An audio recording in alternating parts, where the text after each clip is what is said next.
อำนาจแห่งธรรมเป็นอำนาจที่สงบเยือกเย็นเป็นอำนาจเหล่ามนุษย์และเทวดาทั้งหลายต้อนรับเป็นอำนาจที่มนุษย์ทั้งโลกแสวงหาความเยือกเย็นให้กับกายให้กับจิตอำนาจของพระธรรมนั้นเป็นอำนาจที่บริสุทธิ์อำนาจของพระธรรมนั้นเป็นอำนาจที่มั่นคงท่านทั้งหลาย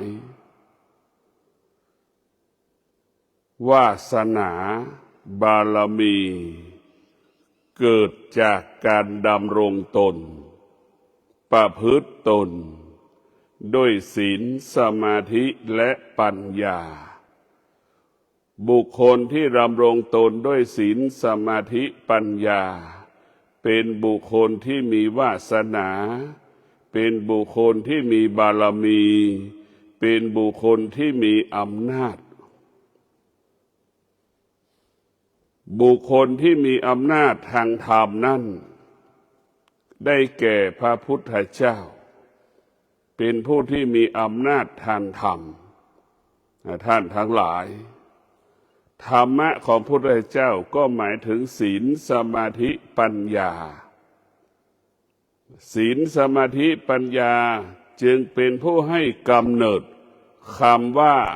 ต้นแบบอย่าง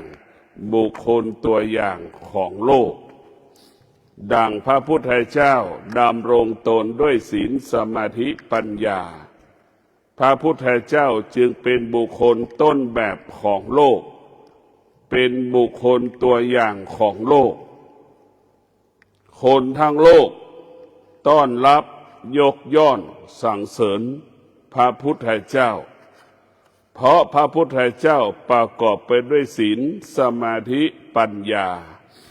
เป็นของสากลศีลสมาธิปัญญานั่นแหละจะเป็นผู้ที่สร้างชีวิตเป็นผู้พัฒนาชีวิตเป็นผู้เปลี่ยนแปลงชีวิตให้ชีวิตเราอยู่ดีกินดีก็เพราะศีลสมาธิปัญญาจะทำให้กายวาจาใจเราสงบก็เพราะศีลสมาธิปัญญาเราจะรู้ธรรมเห็นธรรมก็เพราะศีลสมาธิปัญญาศีลสมาธิปัญญานั้นมันจะทำให้เรารู้ความจริงเข้าถึงความจริงอยู่กับความจริงดังพระพุทธเจ้าเป็นผู้ค้นพบความจริงของโลกพระพุทธเจ้าจึงนำเอาความจริงของโลกนั้นมาประกาศให้คนทั้งโลกนำไปปฏิบัติแล้วเกิดผลส่งผลแก่ผู้ปฏิบัติคำสอนของพระพุทธเจ้าหมายถึงพระธรรมมันเป็นความจริงของโลกมันเป็นความจริงของโลกมันเป็นมรดกของโลกธรรมะของพระพุทธเจ้ามันจึงเป็นสมบัติของโลกเป็นสมบัติของมวลมนุษย์โลกและธรรมะพระพุทธเจ้าก็อยู่ในกายของคนทุกๆคนร่างกายของคนทุกๆคนเป็นบ่อเกิดแห่งธรรมธรรมของพระพุทธเจ้าไม่ได้เกิดจากสถานที่ใดสถานที่หนึ่งไม่ได้เกิดขึ้นกับพระรูปใดรูปหนึ่งเกิดขึ้นกับคฤหัสถ์ชายหญิงคนใดคนหนึ่งธรรมนั้นเกิดขึ้นที่กายกับจิตร่างกายของเราเนี่ยเป็นต้นกำเนิดของธรรมเมื่อเราปฏิบัติตนดำรงตนด้วยศีลสมาธิปัญญาแล้วเราก็จะเห็นธรรมเราก็รู้ธรรมว่าธรรมนั้นเป็นความจริงของชีวิตที่แท้จริงของเรามันต้องการความสงบชีวิตที่แท้จริงของเรามันต้องการความสงบแต่เราจึงไม่พบความสงบ เพราะเราไม่ได้แสวงหาความสงบต้องการความสงบแต่ไม่เคยแสวงหาความสงบต้องการความสงบไม่เคยปฏิบัติตนเพื่อให้กายวาจาใจสงบเพราะอวิชชาครอบงำจิตใจใจเราจึงไม่สงบใจเราจึงไปอยู่กับสิ่งที่นอกกายจิตเราออกไปนอกกายจิตออกนอกกายจิตก็วุ่นวายจิตออกนอกกายจิตก็วุ่นวายจิตก็ไม่สงบท่านทั้งหลาย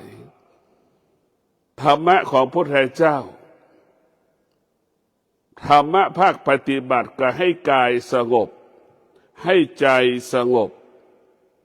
ให้ใจเยือกเย็นให้ใจเบิกบานให้ใจละสิ่งที่รู้ให้ใจอยู่เหนือสิ่งที่รู้ให้ใจไม่ตามรู้สิ่งที่ใจรู้ธรรมะภาคปฏิบัติรู้แล้วก็ละสิ่งที่เรารู้ทั้งหมดธรรมะภาคปฏิบัติจะไม่ยึดติดในสิ่งที่รู้ธรรมะไม่ใช่พระปฏิบัติ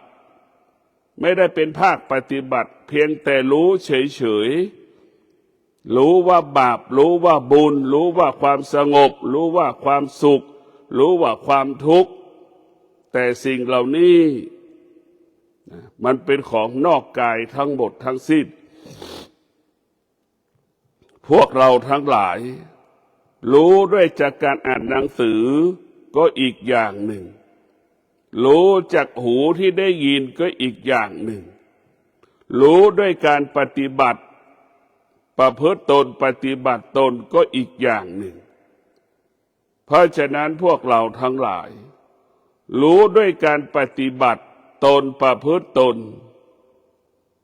ก็เหมือนพ่อแม่ที่ทำอาหารให้ลูกกินแต่ละมื้อนั่นแหละไปหาพริกตะไคร้ใบมะกรูดหอมกระเทียมหมูไก่ปลาผักนานาชนิดมาแกงให้ลูกเนี่ยอันนั้นแหละคือรู้ด้วยการปฏิบัติรู้ด้วยการอ่านหนังสือเหมือนเราไปซื้อของเซเว่นนั่นแหละเหมือนเราไปกินอาหารร้านอาหารนั่นแหละแต่รู้เฉยๆสะอาดก็ยังไม่รู้สกปรกก็ยังไม่รู้มันไม่รู้เลยรู้เฉยๆว่าเป็นอาหารรู้เฉยๆว่ากลิ่นมันหอมรู้เฉยๆว่ารสชาติมันดีมันก็เหมือนรู้ที่ด้วยหูนั่นแหละมันไม่ได้รู้ด้วยตาเราเพราะฉะนั้นพวกเราทั้งหลายมันแตกต่างพระพุทธเจ้าบอกสอนให้เราเชื่อการปฏิบัติเอาการปฏิบัติมาเป็นหลักมาเป็นใหญ่เรียกว่าเชื่อความจริงเกิดจากการปฏิบัติการปฏิบัติตนการประพฤติตนนั่นแหละให้เชื่อตรงนี้พระพุทธเจ้าจึงได้ค้นพบหลักกลามสูตร10 ข้อหลักกลามสูตร10 ข้อนี้พระพุทธเจ้าห้ามเชื่อสิ่งพุทธเจ้าพูดห้ามเชื่อสิ่งที่พ่อแม่พูดห้ามเชื่อครูอาจารย์ที่พูดห้ามเชื่อตำราพระพุทธเจ้าบอกให้เราเชื่อความจริง